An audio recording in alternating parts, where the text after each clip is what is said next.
Notre rôle maintenant, c'est détecter notre lumière et en profiter au maximum. Et quand on a un plaisir ou un désir, la porte s'ouvre encore plus. Comprenez, c'est quoi la lumière? Lumière, amour. C'est pas important qui tu es, où tu es, comment tu es. Dieu t'aime.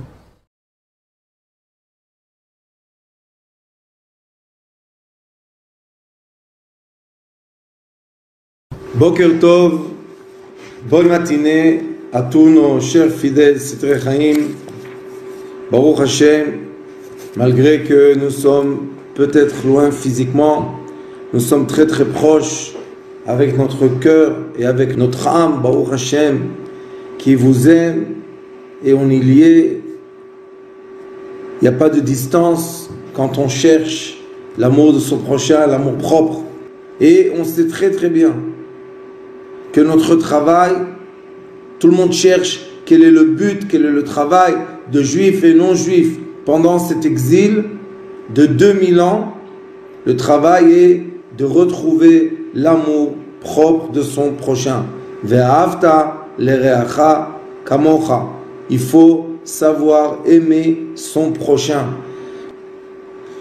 Et oui, malheureusement, on n'arrive pas encore à comprendre la signification de la haine de son prochain. On n'arrive pas à comprendre, on n'arrive pas à rapprocher ce problème à notre cœur. On n'arrive pas. On arrive très facilement d'avoir la haine de notre prochain et on n'arrive pas d'avoir l'amour propre. Surtout de qui? Pas de ceux que c'est facile de les aimer. Ceux qui sont à l'inverse de nous. Ceux qui sont à l'autre polarité. Si nous on est dans une polarité positive, eux ils sont dans la polarité négative, on doit tous se rejoindre dans le point zéro. Être humble, être anav, comme Moshe Rabbeinu. Même Pharaon, qui était le grand sorcier de la génération, Moshe Rabbeinu a prié pour lui. Et Pharaon il a dit, prie pour moi, s'il te plaît, prie pour moi. Moshe Rabbeinu a dit, oui, je vais prier pour toi. Et la preuve qu'il a été sauvé. Et il a fait tchouva. Et après il est parti, Yona, le prophète, il est parti là-bas, à Ninvé. Et le roi Pharaon est devenu le roi de Ninvé. Et quand il a entendu de Yona, le prêtre, qu'il y a une xéra, qu'il y a chas v'shalom, quelque chose de mal qui va se passer à cause de la haine gratuite, tout de suite, il a commandé de faire un jeûne aux êtres humains et même au bétail. Tout de suite, il a compris, tout de suite, parce qu'il a assez souffert en Égypte. Mais malheureusement, quand chacun de nous a une vision microscopique seulement de sa petite zone de confort, et il ne comprend pas qu'on est tous dans une grande zone de confort, alors on n'a pas la conscience et on n'a pas le besoin intérieur de comprendre c'est quoi l'amour de son prochain, l'amour propre. Et ça commence dans le petit noyau de la famille. Ça commence entre moi et ma femme, moi et mon mari. On ne se marie pas avec celui qui nous ressemble. On se marie avec celui qui est l'opposé de nous pour avoir une sphère entière.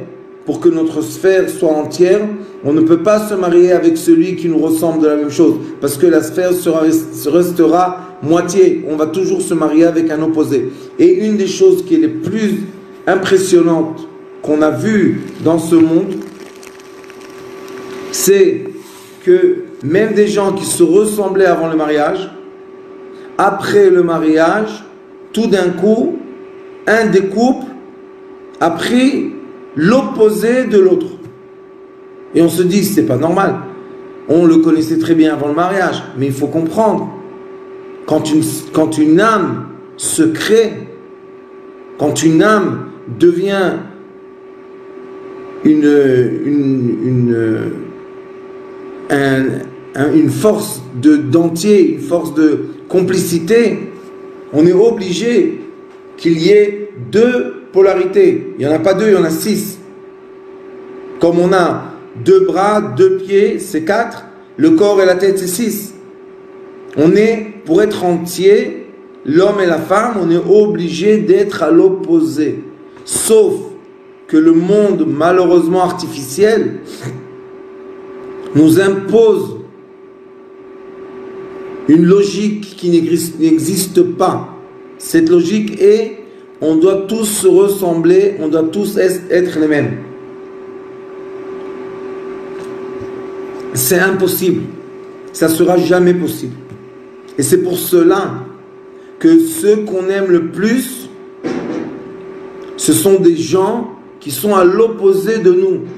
Ce sont des gens qu'on a avec eux une action, il y a quelque chose qui bouge, il y a une diffraction, il y a la défraction, c'est pour ça qu'il y a la force de l'attraction.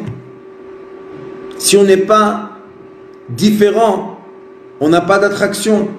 Si on n'a pas d'attraction, on commence même pas le début de ce qu'on appelle dans la science de l'âme Nefesh Adomem, la vitalité du solide, qui est l'attraction entre les matières et la mémorisation.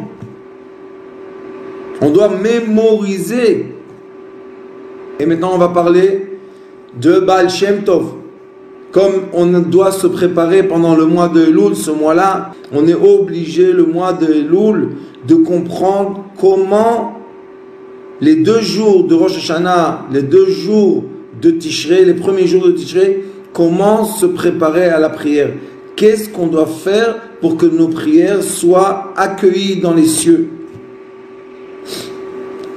Et il nous dit, et on est arrivé au Seif Lev. Vous savez c'est quoi Lev en hébreu? Lev c'est cœur. On est arrivé maintenant au chapitre cœur. Qu'est-ce qu'il nous dit? Baal Shem Tov HaKadosh. Tout le monde cherche la Chassidut. Il faut aller à la source de la Chassidut. Le Baal Shem Tov HaKadosh, c'est la source de la Chassidut. Et lui, il prend toute sa Torah de qui? Du Ari HaKadosh. Et le Ari HaKadosh prend toute sa Torah de qui? Du Zohar HaKadosh. Il y a un découlement. C'est très très juste. C'est très très précis. Il n'y a pas d'erreur dans ça. Et dit le Baal Shem Tov HaKadosh, Amud HaTfila, Kol ma sheroeh, Izkor bakadosh baruch Hu. Tout ce que vous voyez, vous devez mettre des lunettes, et ces lunettes-là doivent vous montrer la présence divine. Dans tout ce qu'on voit, on est obligé de voir la présence divine. Nous dit le Ari HaKadosh dans Etz Chaim, comment tu peux voir la présence divine si tu ne comprends pas le comportement de la matière? Chokhmat Atruna, Chokhmat Atranim. Comment tu peux dire je vois la présence divine dans chaque élément et je n'ai pas la compréhension comment la matière tient? Je ne sais pas, je n'ai jamais étudié ça. Donc comment je peux avoir ça? Comment je peux avoir cette vision tellement belle de la présence divine dans chaque chose dans ma vie, dans chaque moment dans ma vie, dans chaque objet que je touche, que je me lie avec? Comment je peux voir cette présence divine? Le Zohar HaKadosh nous dit dans Tikkun Zohar, il dit Or toch yud venekuda be'echale. Qu'est-ce qu'il nous enseigne le Zohar HaKadosh? Il nous dit comme ça: la lumière est dans l'atome, yud. Yud c'est l'atome. Et l'atome est dans une sphère. Ça veut dire que la matière est nourrie de lumière divine, et ça c'est la présence divine. Elle est nourrie de la lumière divine, et dans l'atome, ça veut dire entre les sphères, entre le mouvement des électrons, entre les couches des électrons, nous avons la lumière divine qui fait bouger tout ça et qui tient tout ça. Et l'atome même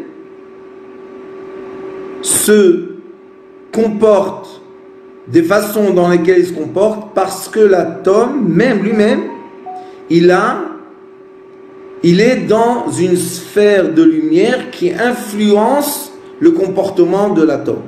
Et c'est pour cela qu'on voit, et je vous en ai parlé beaucoup de fois, une grande question que j'ai posée aux grandes personnes de la chimie. Je leur ai dit, dites-moi pourquoi on respire de l'oxygène et une partie des atomes de l'oxygène vont rester en oxygène dans notre corps, vont se lier au fer. Une partie des atomes d'oxygène vont se lier au carbone et on va expirer le CO2. Et une partie des atomes d'oxygène vont se lier et au carbone et à l'hydrogène et vont créer du sucre. Et une partie des atomes d'oxygène vont se lier à H2O, à 2 atomes d'hydrogène, et on va avoir dans notre corps du liquide. Qui leur donne l'ordre de le faire? Et est-ce qu'on peut prévoir ça? Est-ce qu'on peut, nous les êtres humains, comme on pense qu'on est les rois du monde et on gère tout, est-ce que nous on est capable de programmer à l'avance? Est-ce qu'on est capable de programmer à l'avance le comportement de chaque atome d'hydrogène ou d'oxygène ou de carbone? Impossible. Donc, il y a quand même une force qui est invisible à nos yeux, que cette force-là, c'est elle qui dirige les atomes. On parle de hydrogène, c'est l'atome le plus petit avec un électron. Tout est programmé par une lumière immense, géante, au-delà de nous, que cette lumière-là, elle se comporte d'une façon qui a été écrite. C'est quelque chose qui n'a pas été caché. C'est quelque chose qui est dévoilé dans les livres. Sauf ce qu'il faut faire, c'est étudier.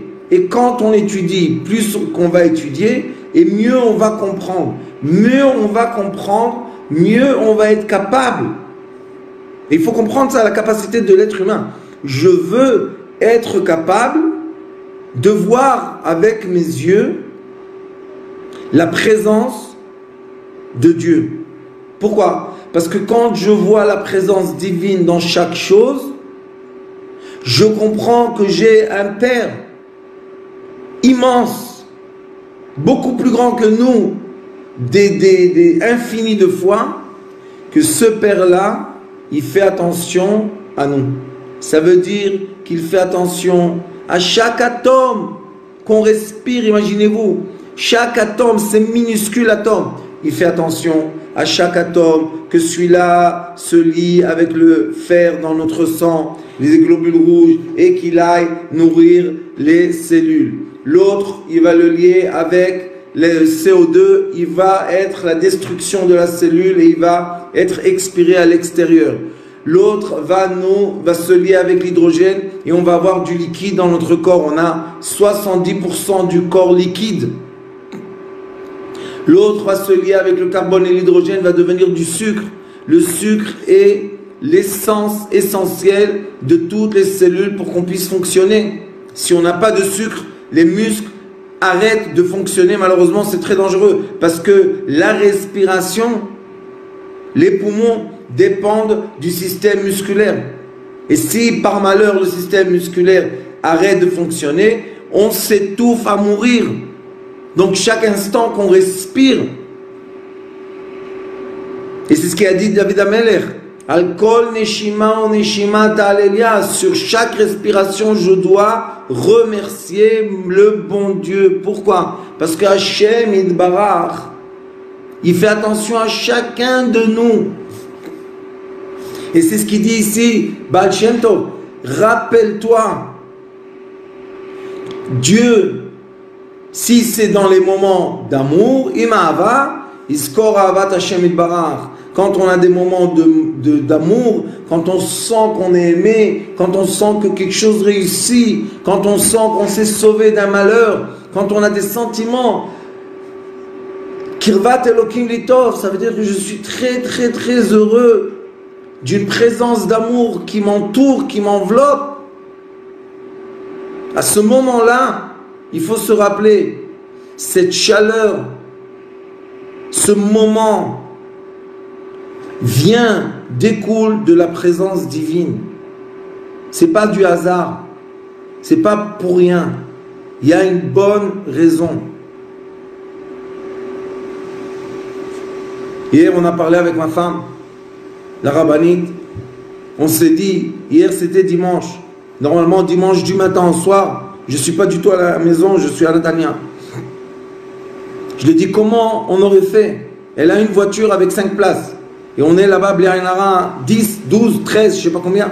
Comment on aurait fait? Comment on aurait tout mis dans la voiture? Comment elle se serait sauvée du feu? Eh bien, Kadosh Baruch Hu, qui sait tout ce qui va se passer, il est au-delà du temps. Il nous a tous envoyés loin. Et il a laissé là-bas 2 filles à moi qui sont rentrées avec quelqu'un de gentil. Quelqu'un qui nous a fait un chesed. Quelqu'un qui était en voiture avec sa femme. Il a vu une de mes filles courir dans la rue. Il a dit, tu cours. Elle a dit, je ne sais pas comment me sauver. Il a dit, rentre dans la voiture. Elle a dit, j'ai une sœur.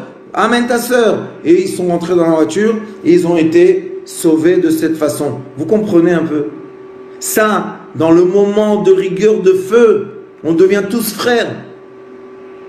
On devient tous des frères. Et ne vous trompez pas. Le monsieur qui a pris mes 2 filles, qui les a sauvées du feu et du gaz toxique qu'il y a là-bas, eh bien lui, il n'a pas une kippa sur la tête. Ne vous trompez pas du tout.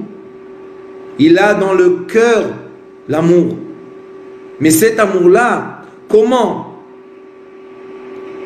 il est sorti? Comment on l'a vu? Eh bien on l'a vu se manifester malheureusement dans un moment très dur de feu et de rigueur. Et bien dans la rigueur, il y a l'amour de Dieu. C'est ce qu'il dit le Baal Shem Tov Kadosh. Ve'im yir'a. Et s'il y a malheureusement de la rigueur, eh bien rappelle-toi de Dieu. Izkor irat Hashem itbarach kayadua bekama mekomot. On doit se rappeler de la présence divine. La présence divine et la reine aussi dans les moments de rigueur. Et comme il est écrit que tous les moments sont composés de bien et de mal, ça veut dire que nous, on doit regarder tout le temps dans ce monde qui est un monde polaire, de polarité, on doit tout le temps s'adresser notre visage vers la miséricorde divine qui existe à chaque moment. Et vous savez, le jour de Rosh Hashanah, qu'on dit que c'est le jour, ce sont les 2 jours les plus importants de l'année parce que tout s'écrit, tout ce qui va se passer cette année va s'écrire pendant Rosh Hashanah. Et Rosh Hashanah, dans la prière, on dit Mi Baesh, Chaz v'Chalila, qui va être endommagé par le feu. C'est pas de la rigolade. Quand une forêt entière brûle et les nuages créent de l'obscurité sur la ville de Jérusalem, c'est pas de la blague. Mais ça, déjà, ça a été écrit Rosh Hashanah dernier. Pourquoi? Parce que malheureusement, on a continué, et je le dis, il faut avoir le courage de dire, on a continué la haine gratuite, on n'a pas arrêté la haine gratuite. Pour rien. Laisse la personne tranquille. Tu l'aimes pas, tu as le droit, mais laisse-la tranquille. Tu la hais, ça veut dire que tu la laisses pas tranquille. Pourquoi? Laisse les gens tranquilles. Ça sert à rien. Après, quand on voit une personne souffrir de la haine gratuite, combien d'efforts on doit mettre pour l'aider pendant ses problèmes de douleur. C'est incroyable. Laisse les personnes, laisse-les tranquilles. Ils ne sont pas comme toi, d'accord, ils ne sont pas comme toi. Ils sont dans une autre polarité, ils sont dans un autre monde. Ils ont le droit. Pourquoi tu veux que tout le monde soit comme toi? Au contraire, Akadosh Baruch Hu a dit, je vous ai créé différents pour qu'il y ait l'attraction, pour que vous soyez entiers. Alors nous, qu'est-ce qu'on fait? On va contre la volonté divine. On veut que tout le monde soit comme nous. Non. Et ça, c'est l'amour gratuit. Quand vous rentrez Rosh Hashanah dans la synagogue, ou bien quand vous êtes dans un endroit, vous allez au travail, dans la famille, laissez les gens tranquilles. Ça ne sert à rien d'éduquer quelqu'un pour qu'on le crée comme nous. Non, ça ne sert à rien. Donnez-lui de la sagesse, donnez-lui de l'amour. Vous allez voir comment cette personnalité va grandir. Que quand tu vas sortir à la guerre, comment tu vas gagner la guerre?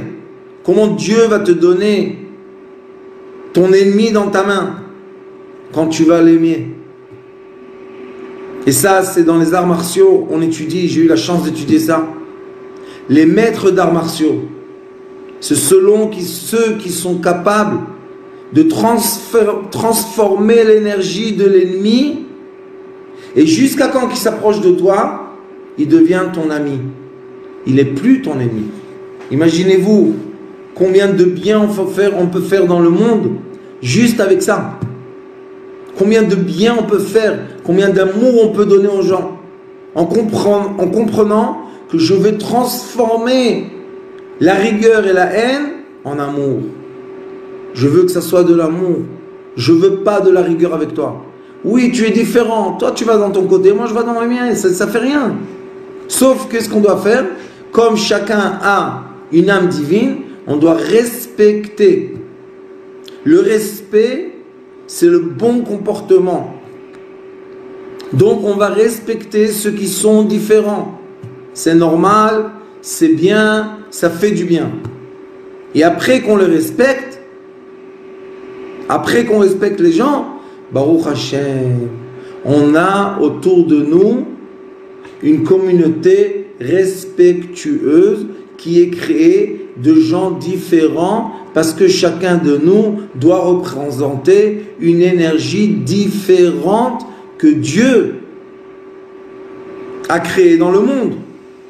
Regardez combien de religions il y a, combien de visages il y a, combien de zones d'acclim différentes il y a sur un globe, un petit globe tout petit dans l'univers. Ça c'est fait pourquoi? Pour qu'on s'aime, pour qu'on veuille être unis et pour qu'on veuille rester chacun unique. Chacun doit garder sa comment on dit, sa qualité unique qui a été créée par Dieu. Regardez ce qu'il dit. Même si vous allez aux toilettes, Yarshov, alors animafrid arameatov. Qu'est-ce que je fais là-bas? J'ai un système entier dans mon corps. C'est incroyable, j'ai un système entier qui s'appelle la vitalité des végétaux, et ce système c'est faire la séparation dans la nourriture dans notre corps et envoyer le bien à notre cellule, et tout ce qui est des déchets le faire sortir de notre corps. Vous savez que malheureusement les gens qui ne savent pas, qui ne sont pas capables de nettoyer les déchets de leur corps, c'est toxique, c'est vraiment dangereux, ils peuvent mourir de ça. Et c'est pour ça qu'il faut vite nettoyer les déchets du corps. Il ne faut pas rester constipé, il ne faut pas rester sans aller aux toilettes, il faut tout de suite évacuer. Même les commandements de la Torah, la halakha, elle dit que même si tu es au milieu de la prière et tu as besoin d'aller aux toilettes, tu arrêtes la prière, tu vas aller te nettoyer et tu retournes dans la prière. Vous comprenez? C'est tellement juste. C'est une Torah tellement juste. Pourquoi? Parce qu'elle représente la vérité. La Torah représente la vérité de la création du monde entier et surtout de l'être. Et c'est pour ça qu'il dit Ve'atov isher lavodato itbarach shemo vezeu yichudim. Vous savez, qu'est-ce qu'il fait le Baal Shem Tov HaKadosh? Il est en train de lier ce qui est le plus haut avec ce qui est le plus bas. Il fait là dans cette phrase, je vais vous la traduire, il fait l'union entre les polarités les plus extrêmes qu'il y a. Une polarité, c'est les déchets qui sortent de notre corps. Et la deuxième polarité, c'est quoi? Ichudim, créer des liens, ça c'est un grand enseignement de Kabbalah, créer les liens divins. Ichudim, c'est les liens divins. Comment on a la force dans une même phrase dire les déchets qui sortent de ton corps créent les liens divins. Comprenez un peu c'est quoi la beauté de cette Torah. Et surtout quand on va à la prière, on doit comprendre, oui, la prière, c'est le lien divin, c'est l'union divine, c'est tellement grand qu'il n'y a même pas de paroles pour décrire.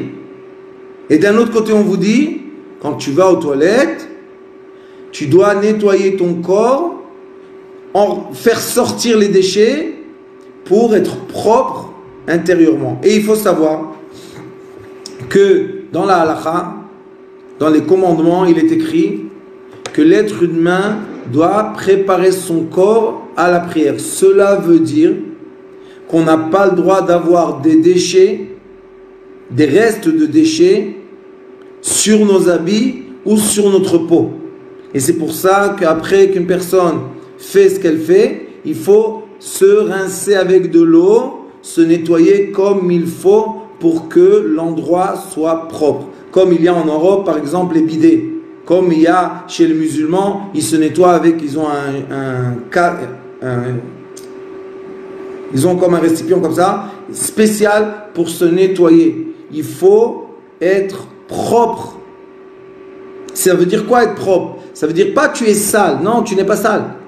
Mais il faut savoir que tu ne dois pas avoir des déchets sur ton corps. Parce que les déchets qui restent sur le corps permettent aux forces négatives de saisir notre corps et d'être, eux maintenant, les rois du corps.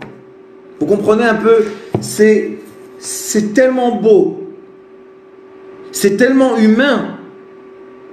Si vous y pensez un peu, ce sont des règles pour l'humanité, comme on a dans la paracha de la semaine. Si tu vas à la guerre et tu as des sensations, force de guerre, de sang, et tu vois une femme et tu la veux, prends-la.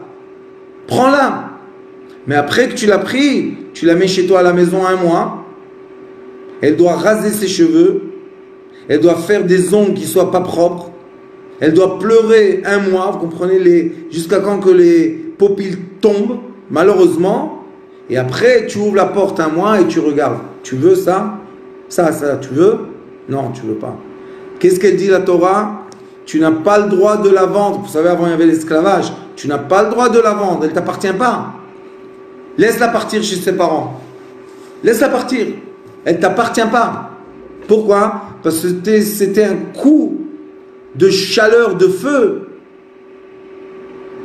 que tu voulais quelque chose, mais comme tu étais au moment de guerre, on ne pouvait pas t'interdire ça. Mais quand tu es serein et tu n'es pas à la guerre et il n'y a pas du feu autour de toi et des morts et des blessés, là, tu es un autre personnage. Et ici, on nous dit la même chose. Pour savoir prier, il faut savoir que nous avons des moments dans notre corps, que ce moment-là, qu'on sépare les déchets de notre corps, vous imaginez un peu de quoi on parle?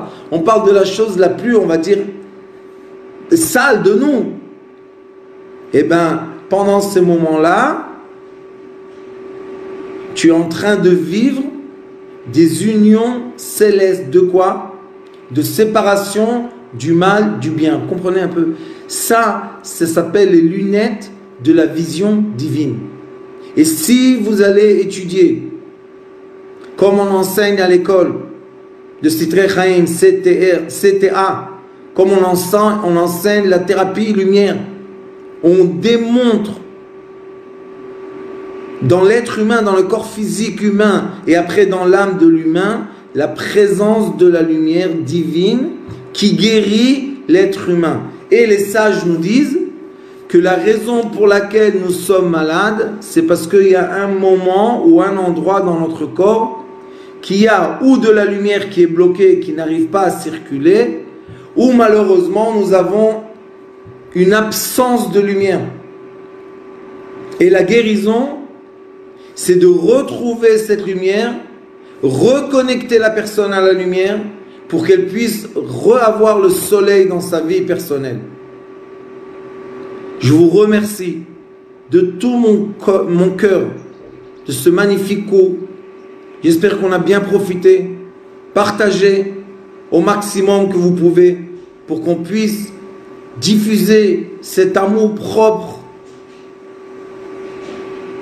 à la majorité de l'humanité qu'on peut, et que Rosh Hashanah, c'est très bientôt Rosh Hashanah, qu'on puisse Rosh Hashanah enfin être unis, toutes les nations du monde, et dans chaque nation tous les gens différents,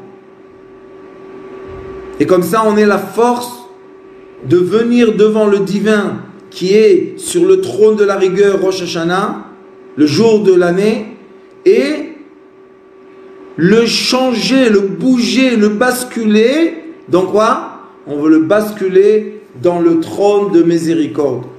On veut que la prochaine année soit une année de miséricorde, qu'il n'y ait plus toutes ces haines gratuites qui ne servent à rien du tout, sauf que ça fait du mal à tout le monde, et qu'on voit et qu'on est dans tous les foyers, dans toutes les maisons, dans tous les êtres humains, l'amour, la paix, la sérénité, l'abondance matérielle et spirituelle.